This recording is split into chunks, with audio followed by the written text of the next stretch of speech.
Brought to you by Agilus Diagnostics. Health test की बात आती है तो मैं भरोसा करता हूँ India largest diagnostics company Agilus diagnostics. खुद को टेस्ट करते रहो।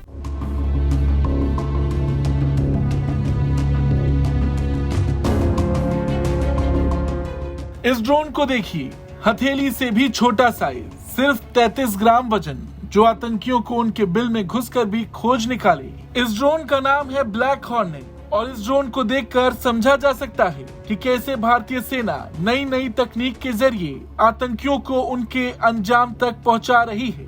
आज तक ने जम्मू कश्मीर में भारतीय सेना की इकाइयों द्वारा इस्तेमाल किए जाने वाले हथेली के आकार के ड्रोन ब्लैक हॉर्नेट का जायजा लिया। इस ड्रोन की मदद से अब सेना को काफी मदद मिलने वाली है। इससे पहले आपने देखा होगा कि कैसे इजराइल माइक्रो ड्रोन का इस्तेमाल करके अपने दुश्मनों का खात्मा करता था, और अब कुछ उसी तरह की तकनीक भारतीय सेना भी घाटी में आतंकियों को मारने के लिए करेगी। कीट के आकार वाला ये ड्रोन सैनिकों को आतंकवाद विरोधी अभियानों के दौरान गुप्त रूप से खुफिया जानकारी इकट्ठा करने, इमारतों के अंदर से लाइव विजुअल भेजने, गोलीबारी के दौरान चुपचाप सटीक लक्ष्यों की जानकारी देने में काफी मदद करेगा। ब्लैक हॉर्नेट की खूबियों की बात की जाए तो इसका वजन सिर्फ 33 ग्राम है। ये मूल रूप से एक छोटा सा हेलीकॉप्टर जैसा है जिसमें ट्विन रोटर लगे हुए हैं। इसकी रेंज करीब 2 किलोमीटर की है। इसमें छोटा सा एंटीना लगा है जिसे आप आसानी से हाथ से नियंत्रित कर सकते हैं। ये ड्रोन किसी कमरे में घुसकर वहां की जानकारी ले सकते हैं। इसके अलावा बंधक बचाव, आतंकवादी विरोधी जैसे अभियानों के लिए ये बहुत ही अहम है।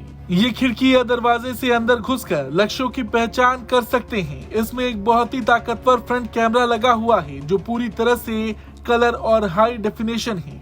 ये रियल टाइम की लाइव तस्वीरें वापस भेजता है। इन ड्रोन्स का इस्तेमाल वर्तमान में भारतीय सेना की राष्ट्रीय राइफल्स और विशेष बल कर रहे हैं। इन ड्रोन से अब सेना को काफी बल मिलता है। जहां कहीं भी आतंकी छिपे होते, ये ड्रोन अंदर जाकर या बाहर लाइव फीड या तस्वीरें भेज देता है और फिर विशेष बल कमांडो इस बारे में महत्वपूर्ण निर्णय लेते हैं कि वास्तविक लक्ष्य कौन है और क्या आतंकवादियों के साथ लोग तो बंधक नहीं बनाए गए। सटीक जानकारी मिलने के बाद वह यह सुनिश्चित कर पाते हैं कि कोई जनहानि ना हो। ये माइक्रो ड्रोन भारतीय सेना के लिए बहुत ही कारगर साबित हो सकते हैं। इन ड्रोन्स को लेकर आपका क्या कुछ कहना है, कमेंट करके जरूर बताएं। ब्यूरो रिपोर्ट, भारत तक।